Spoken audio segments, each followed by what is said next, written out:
বন্ধুরা, ভেষনের সাথে এই তিনটি উপকরণ মিশিয়ে একদিনেই ফর্সা হয়ে গিয়েছিল এক টিভির সিনেমার নায়িনী, মানে হিরোইনি। ভেষন যুগ যুগ ধরে রূপচর্চায় ব্যবহৃত হয়ে আসছে। মুখে অতিরিক্ত তেল জমে গেলে সেটিকে দূর করে বেসন এটি ত্বকের গভীরে গিয়ে ময়লা ও অতিরিক্ত তেল শুষে নেয়। মৃত কোষ সরিয়ে ত্বককে মসৃণ করে রোদে পোড়া ভাব বা ট্যান কমাতে এটি দারুণ কার্যকরী। ভেষনকে সপ্তাহে 2 থেকে 3 বার এভাবে মাখলে স্কিন হবে চকচকে ফর্সা। যত পুরনোই ব্রণ থাকুক সবকিছুকে উঠিয়ে পরিষ্কার করে মুখ হবে কাচের মতো চকচকে ফর্সা। শুধু উজ্জ্বলতা নয়, এই প্যাক আমি এমন 2টি সিক্রেট উপাদান মেশাবো যা আপনার পুরনো ব্রণের দাগ মুছে ফেলবে এবং ত্বককে ঝুলে যাওয়া ভাব কমিয়ে টান টান করবে। এখানে আমি 1 চামচ থেকে হাফ চামচ বেসন নিয়ে নিলাম। ঘরে পাতা টক দই নিয়েছি, তোমরা চাইলে বাজারের দইটাও ইউজ করতে পারো, কিন্তু ঘরের দইটা হলে ভালো হয়।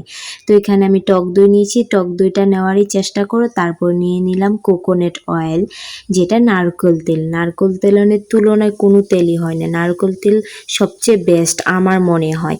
তো এখানে আমি নারকেল তেল নিয়েছি। এখন ভালো করে এই 3টি উপকরণকে মিক্স করে নেব। বন্ধুরা, নারকেল তেল ত্বকের জন্য একটি শক্তিশালী প্রোটেক্টিভ লেয়ার তৈরি করে, রুক্ষ দূর করে। যাদের ত্বক খুব রুক্ষ তাদের জন্য এটি সেরা ময়শ্চারাইজার। ত্বকের নমনীয়তা এটি কোলাজেন তৈরি করতে সাহায্য করে, ফলে ত্বককে টান টান রাখতে সাহায্য করে। ত্বকের চুলকানি বা লালচে ভাব কমাতে এটি অনেক কার্যকরী। নারকেল তেলের কথা বলে শেষ করতে পারবো না। নারকেল তেল তোমাদের স্কিনের জন্য কতটা ভালো এটা একবার ব্যবহার করে দেখো বেসনের সাথে, তাহলেই তোমরা এর উপকারিতা পেয়ে যাবে। বন্ধুরা, ত্বককে মধু ভেতর থেকে নরম ও কোমল রাখে এবং মধু কিন্তু ত্বকের উজ্জ্বলতা বাড়ায়, ভিতরের ময়লা পরিষ্কার করতে সাহায্য করে, ত্বককে সফট রাখার চেষ্টা করে। সবসময় মধু স্কিনের জন্য অনেকটা ভালো।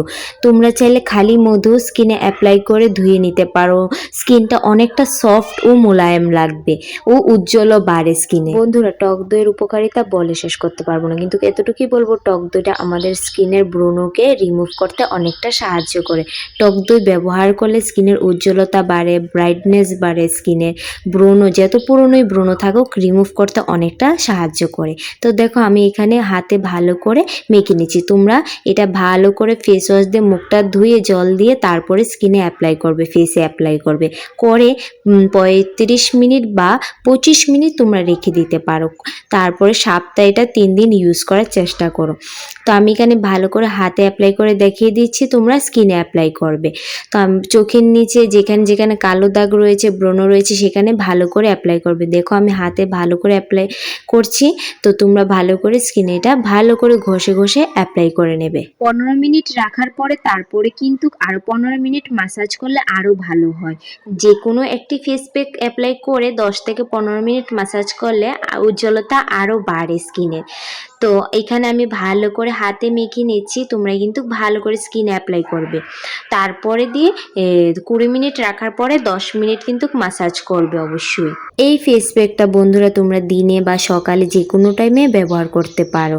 আর যদি থাকে কোনো অনুষ্ঠান বাড়ির নিমন্ত্রণ, তাহলে তার মেকআপের কোনো প্রয়োজনই হবে না, পার্লারে গিয়ে অনেক টাকা খরচ করার কোনো মানেই হয় না। কারণ এই ফেস প্যাকটা একবার অ্যাপ্লাই করলে অনেকটা ফর্সা হয়ে যায়, অনেকটা উজ্জ্বলতা বাড়ে। আমি ভালো করে রেখে দিয়েছিলাম, তো রাখার পর অনেকটা শুকিয়ে এসেছে। তারপর আমি একটি ভিজে টাওয়ালের সাহায্যে আমি মুছে নিচ্ছি হাতটা।